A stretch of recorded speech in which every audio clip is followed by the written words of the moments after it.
So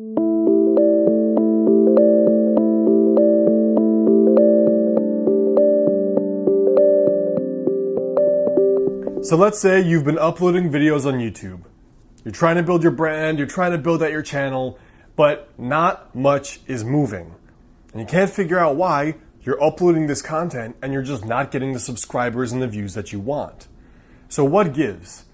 Well, in this video, I want to share what you can do, a couple key strategies, 3 in particular, you can start doing right now if your channel growth is stuck.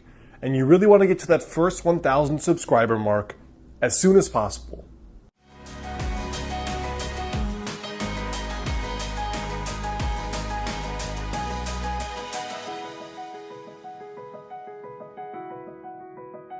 What's up guys, Alex Hine, author of the book Master the Day. Now I've included the first link in the description is a beta waitlist for my brand new business course coming out in a month. So we're going to be talking about how I've actually managed to build a 6-figure brand by using YouTube.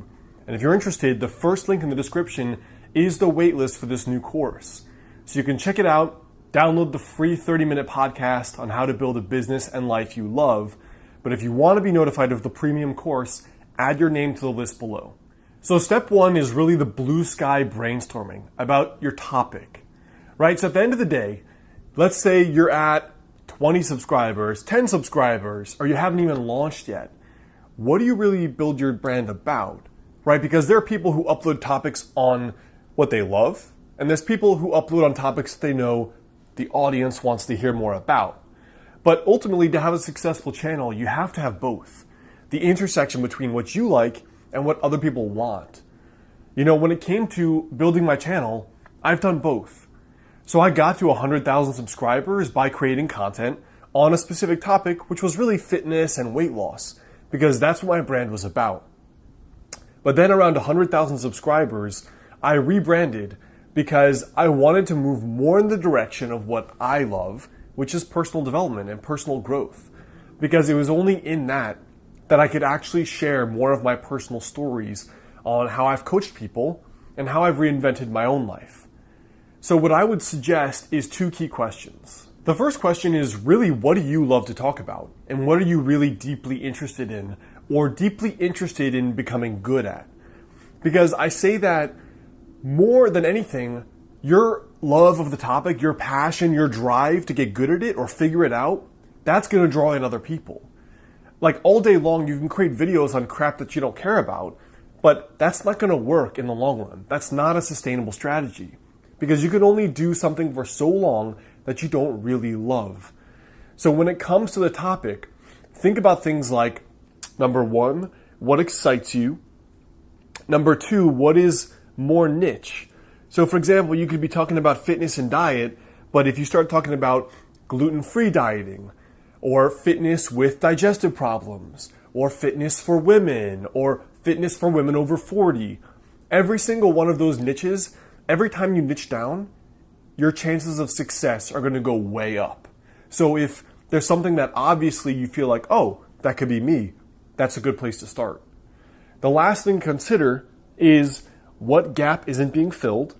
So for example, if you think everyone's talking about fitness, but no one's talking about fitness with this health problem, fill that gap.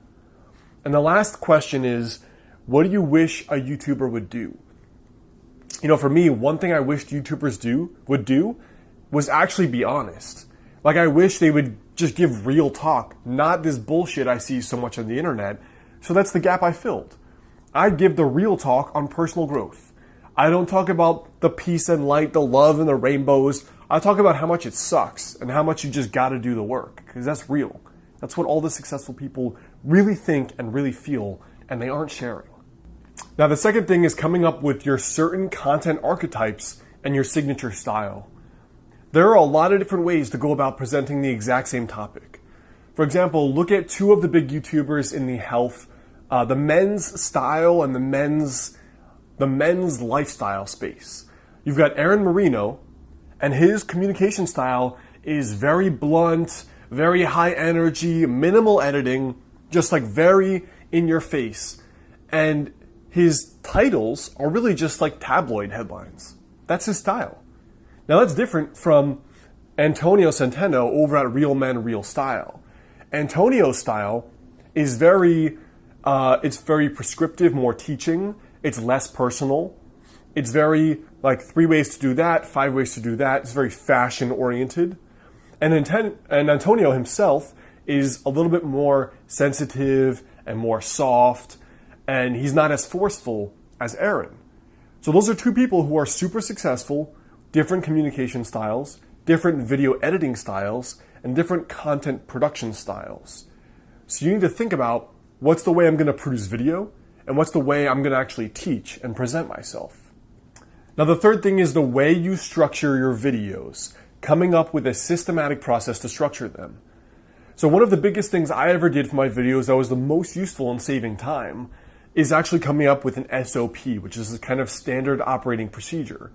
So every time I script a video, it has the same format, which allows me to have consistent quality for you, consistent editing style for me and the editors, and it's just an easier way to figure out how am I going to teach a topic.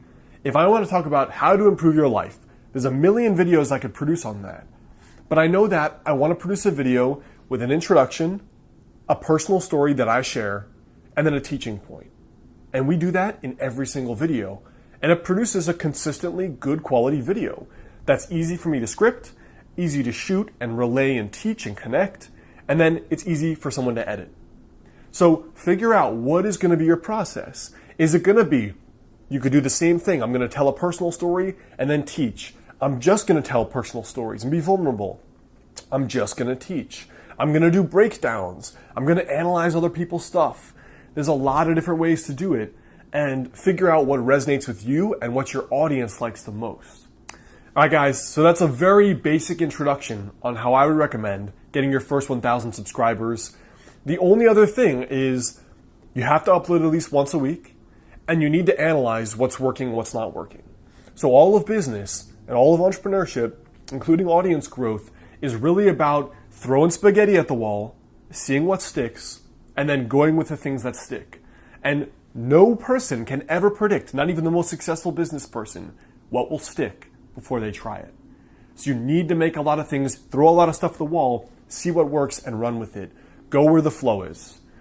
All right, guys, now, of course, super pumped to be launching my first business course. It's a premium business course, How I Built a Successful Business Online using YouTube. The first link in the description has a free 30-minute podcast on how I did that. You don't need to enter your email for that, so you can listen to that.